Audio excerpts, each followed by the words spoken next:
Olá pessoal, hi folks, eu sou o professor Guilherme e vou estar trabalhando aqui assuntos pertinentes à prova do Enem na língua estrangeira, no inglês, certo?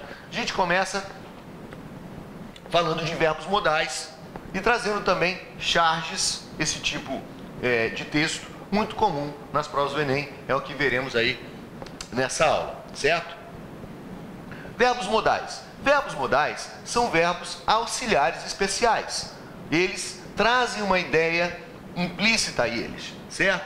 No caso aqui, a gente tem aqui: Tom, we should go on this bus drive around the city. It looks very interesting.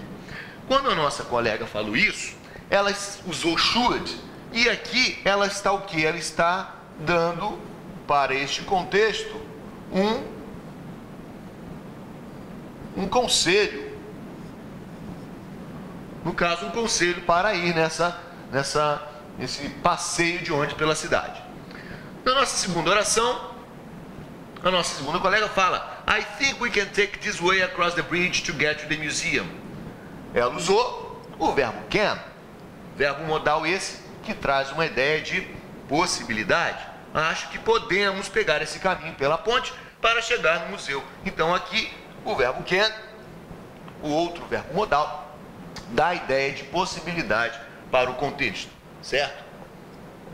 Algumas características dos verbos modais são: primeira delas, é o que ele expressa, o que esses verbos expressam. Expressam possibilidade, expressam obrigação, expressam dedução, habilidade, sugestão, capacidade, certo?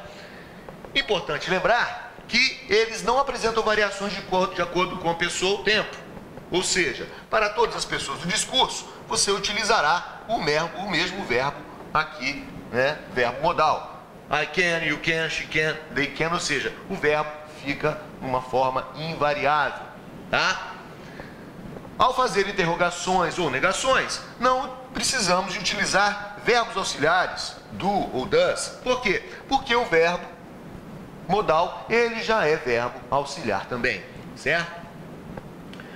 São seguidos pelo bare infinitive, ou seja, depois desses verbos vai ter o infinitivo sem o to, e assim que ele será traduzido. Ele será traduzido, o verbo que vem após o modal será traduzido no infinitivo, tá? Ou seja, não posso escrever she, can, to, go, não podemos escrever isso, E mais uma dica aqui é que eles não têm S ou outras desinências na terceira pessoa, ok? Nenhuma outra pessoa, tá? Ou seja, não existe o S aqui como aconteceu lá no Simple Present Tense. Bom, os verbos modais, trouxe aqui os mais importantes.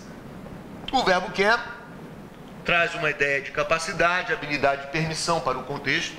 Could também traz uma ideia de habilidade, só que essa habilidade era uma habilidade no passado. Could, poderia. I could climb that tree. Eu podia escalar aquela montanha, tá? Should e ought to, ok? São verbos que dão ideia aí de conselho, ok? Para o contexto onde são aplicados. May, might, dando a ideia de possibilidade, ok? E também dando a ideia de probabilidade, ok? Probabilidade também pode ser aplicado a may, might. Must, have to, e dando ideia de obrigação, necessidade, mustn't, dando a ideia de proibição para o contexto onde ele está aplicado, certo? Como falei, nessa aula trabalharemos duas charges, ok? Esse gênero textual muito comum nas provas do Enem. Trago aqui duas charges que são duas questões do Enem, tá? Vamos trabalhar essas questões para observar o que é importante perceber na charge para que possamos fazer a questão corretamente e acertar aí a melhor proposição do item, tá? Então, para terminar aí nossa aula, no caso das charges, relacionar a linguagem visual com a linguagem verbal, não esqueça. Identificar e compreender as frases relevantes que correspondem às perguntas solicitadas em cada questão, ou seja, prestar atenção na frase da charge porque é uma frasezinha que vai determinar, né, a sua análise para saber qual é a proposição correta.